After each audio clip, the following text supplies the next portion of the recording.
For Black History this year, we are exploring Black history in our midst.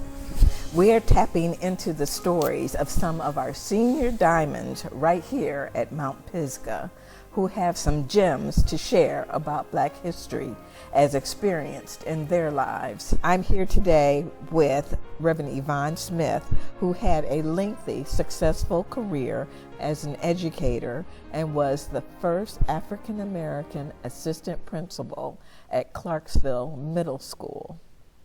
Reverend Smith, thank you for taking the time to talk with me today. My pleasure.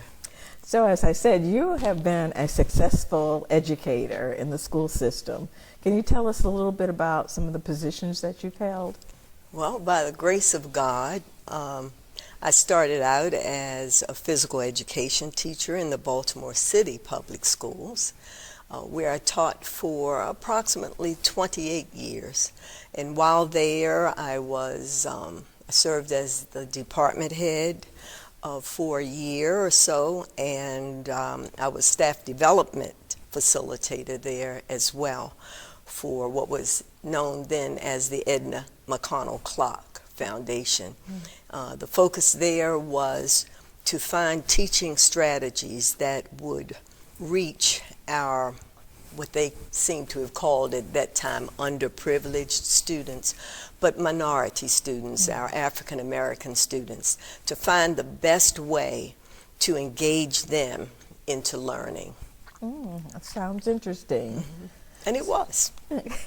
So as you advanced in your career, were there any particular challenges or that you experienced or obstacles that you experienced? And what was some of the impact that you would say you had on your students, other faculty members?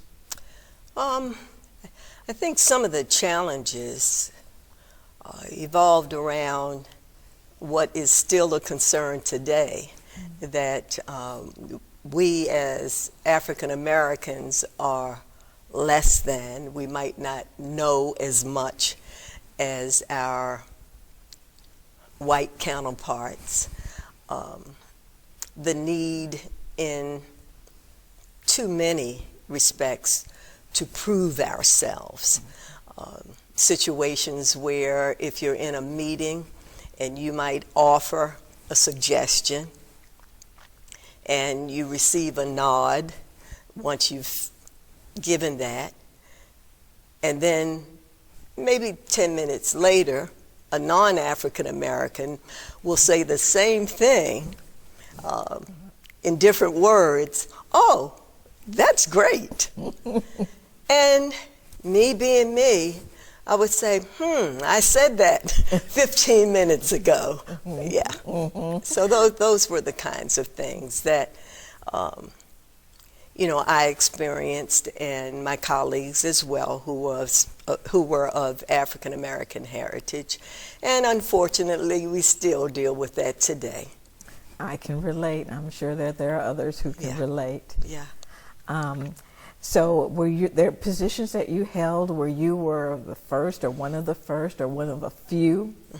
I was the first African American in the physical education department at my second school assignment, which was, at that time, the school was called Rock Glen Junior High School, and I was the first African American there. And dealt with the department head who tried to set me up with the supervisor of our department, and it didn't work. I can say without a doubt that throughout my tenure in education, regardless of the position, that God was with me, and He led the way. I say that without hesitation. I was thinking that very thing. Well, with that, I know that in your lifetime you saw the desegregating of schools. And can you talk a little bit about, from your perspective, the impact, the pros and cons of that? My first experience as a student once desegregation took place was in high school. And on the way here today, I was thinking of the fact that you could really tell that there were some white teachers who did not want us in their classrooms. And throughout my high school experience, I never had a counselor to reach out to me, and I've always, since kindergarten, wanted to teach. And at that time, I wanted to teach elementary school. That was my experience. And as I got older, I wanted to teach French. I wanted to be a foreign language teacher. And I had French as a class from 8th grade until 11th grade. And I could not take French in 12th grade because they didn't have a teacher qualified to teach French at that time. Now, little did I know, I still could have majored in French in college. Counselor, not for me. So fortunately, again, God put in my path my physical education teacher. Her name is Becky Kekanis, and she and I still connect to this day, and she's 94 years old. Mm-hmm.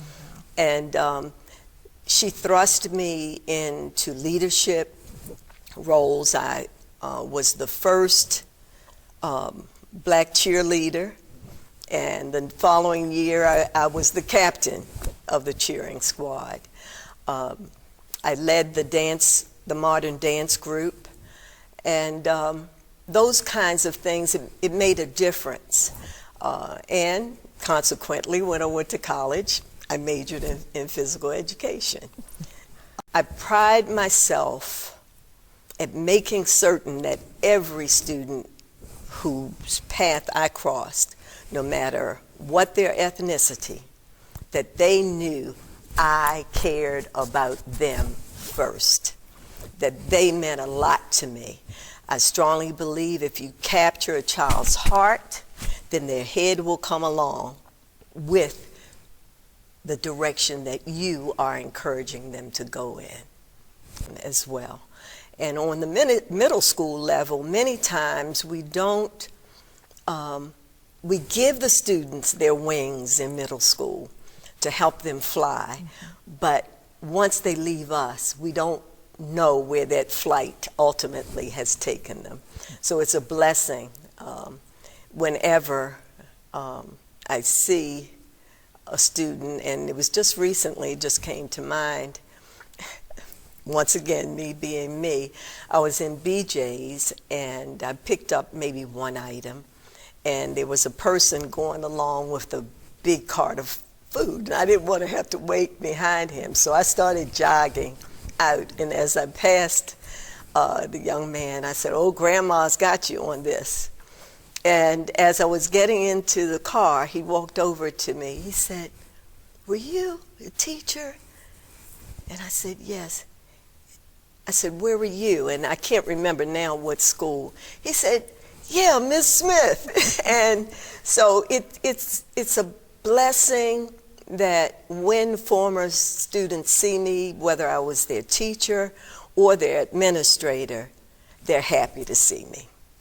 Never hesitated to tell them, "I'm with you, right or wrong, but when you're wrong, I'm going to let you know you're wrong, but I'm not going to throw you away. We're going to talk through this so that you won't make that same mistake again." One student, an African American male student, he was a frequent flyer in my office. And here he was sitting at my desk just once again and gotten kicked out of class. And Miss so-and-so, I said, "Well, I raised my voice at you too, but that's different." And I said, "You have to show your teacher the side of you that you show me. Look at it this way," and I won't call his name, but I do remember it. "If you are in Miss Child's class, and she is running her class using basketball rules, and then you're in Miss Thompson's class, and she uses football rules, I said, okay, you're in Miss Child's class basketball. In each game, the object is to get the ball and score a goal. Miss Child's, ball's dribbling. You have your helmet on, your shoulder pads, your cleats, all football gear. And somebody's going down the floor dribbling that ball. So you run and tackle them.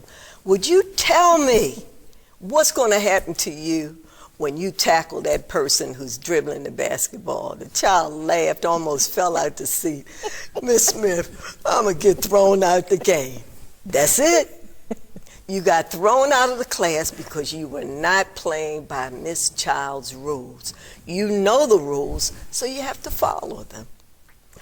And so a few years ago, I saw that young man as I left the M&T Bank over at Dobbin, and he was standing on the sidewalk, jumping up and down, Miss Smith, Miss Smith, and it just warmed my heart.